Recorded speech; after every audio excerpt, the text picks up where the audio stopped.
everyone, this is Maki. On January 10th, the completion of the movie GUNDAM SEED FREEDOM was officially announced. During the completion announcement event, we had the opportunity to hear from director Mitsuo Fukuda and the voice actors for the characters. Various discussions took place within the constraints of not revealing the movie's specific details. While no clear details were disclosed, elements from previous works and elements relevant to the movie were discussed in this program. I will analyze such content. First of all, the content of this movie was discussed as being centered around the theme of the story of hero and loss. Similar topics have been mentioned in previous interviews, but it was reinforced during this announcement event. The footage shown at the venue explained when Lars fell in love with Kira. In fact, Mr. Fukuda revealed that Lars had developed feelings for Kira after their interactions when she was rescued by the Archangel. It wasn't just a minor affection, but rather a deep and genuine love. Lars is described in the novel version as having an extremely high ability to perceive the essence of a person. She may have sensed what kind of heart Kira Yamato possessed through their brief conversations. On the contrary, it was mentioned that Lars had given up on Asen as a lover at an early stage. Mr. Fukuda talks about his interaction with Afan after being released from Archangel. When Lars extended her hand to help the conflicted Asen, he avoided it. At that moment, Lars was said to have thought, "What is with this man's attitude?"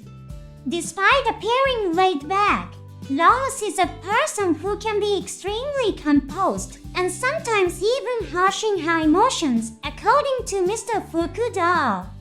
Right after Asen avoided her outstretched hand, Lars was heard taking a sharp breath. Her voice at that moment was the sound of the end of her romance with Asen. After discussing these aspects, Mr. Fukuda mentioned that in this movie, they portrayed Lars as a character who strongly expresses her own opinions. A scene where Frey also rejects Lars was shown at the event. Even when strongly rejected, Lars did not condemn Frey. In the movie, Lars is depicted as having a stronger sense of self and as a person who clearly rejects when it's necessary. It was also mentioned that the relationship between Kira and Lars is one where Lars holds the stronger position. The conversation then turned to Afan. Mr. Fukuda said him, "Was Afan there?" Afan appeared in the promotional video, so there's no way he won't have a role at all. Later, Mr. Fukuda continued Alex was quite active, wasn't he? Alex is the alias Afan, used at the beginning of Sea Destiny. Afan is a member of an organization called Terminal and is depicted performing infiltration missions in the promotional video. Mr. Fukuda has also mentioned in the past that the scene where Kira and Afan team up is a symbol of the climax of the Seed series story. Perhaps Afan will operate under the alias Alex Dino for most of the movie's story, and then rush in as Afan at the story's climax. In both Seed and Sea Destiny, Afan and Justice join forces to rescue Freedom from a dire situation. Likely in the movie, they will reunite with Kiro in a similar dramatic fashion, thrilling the audience. Next, let's talk about Shin Asuka. Mr. Fukuda mentioned Shin is a character known for his strong emotions, not driven by revenge, but harboring deep anger towards war and the cruel reality. In this movie, it was mentioned that they depicted Shin's straightforward and cute side. Furthermore, there will be changes in Shin and Luna Maria's relationship. In Sea Destiny, Shin and Luna Maria became a couple almost by accident, as they both suffered from the loss of Marin and Athran's betrayal. Their becoming lovers was not portrayed as overcoming something together. However, in the movie, there might be an event that solidifies their relationship with more trust between them. Voice actor Kenichi Suzumura, who voiced Shin, confidently stated, "Shin will shine." Shin's fans can rest assured. Certainly, if Kiro takes center stage in the story and Shin has a major role, there may be fewer scenes for Afan to shine. However, by supporting the story from the shadows and having Afan join in the climax, it's possible to create a significant impact for all three, Kiro, Shin, and Afan. Additionally, many fans are wondering, will Shin pilot the Gundam? The topic of which mobile suit Shin will pilot also came up. Mr. Fukuda asked Mr. Suzumura, "Which mobile suit would you like to pilot?"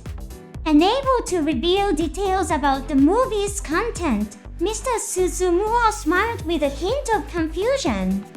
Mr. Fukuda remarked, "Choose something other than freedom. It'll be tough if you get on freedom." It's quite intriguing indeed. In the promotional video, we see the rising Freedom Gundam with its equipment being destroyed and engulfed in an explosion. We'll soon find out the answer to this question as well. The director also discusses the friendship between Kiro and Afan.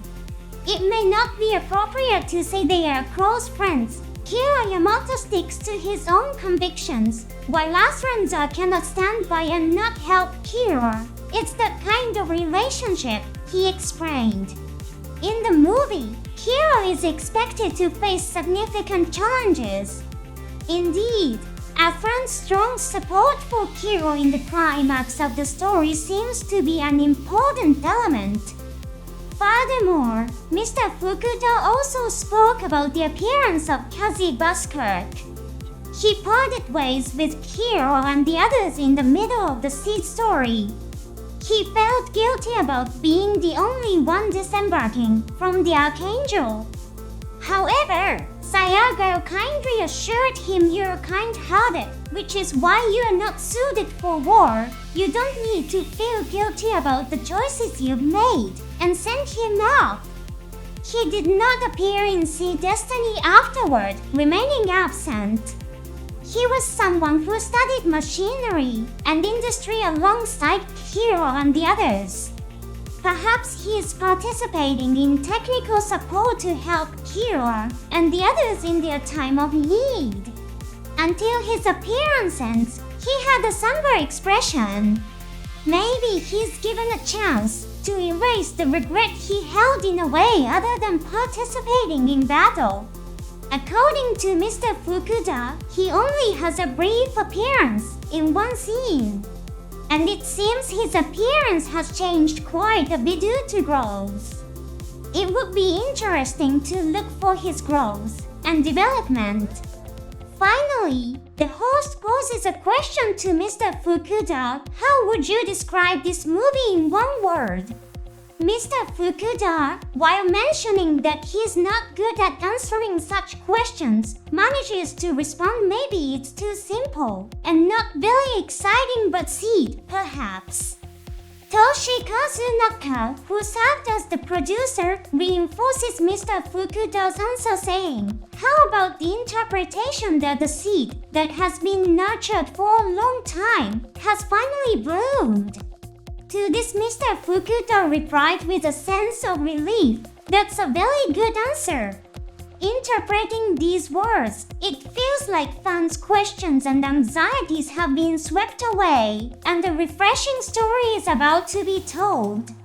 Lastly, let's also take note of the scene where Takanori Nishikawa, who performed the theme song, impersonates Kiro Yamato.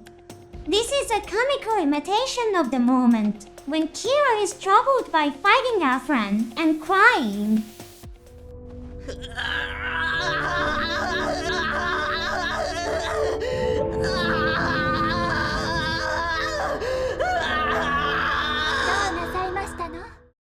でもう受けてたんですよ。一年じゃんいや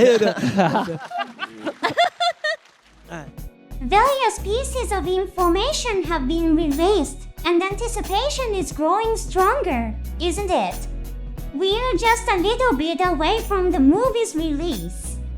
Let's look forward to it. Well then, let's meet again in the next episode of the program.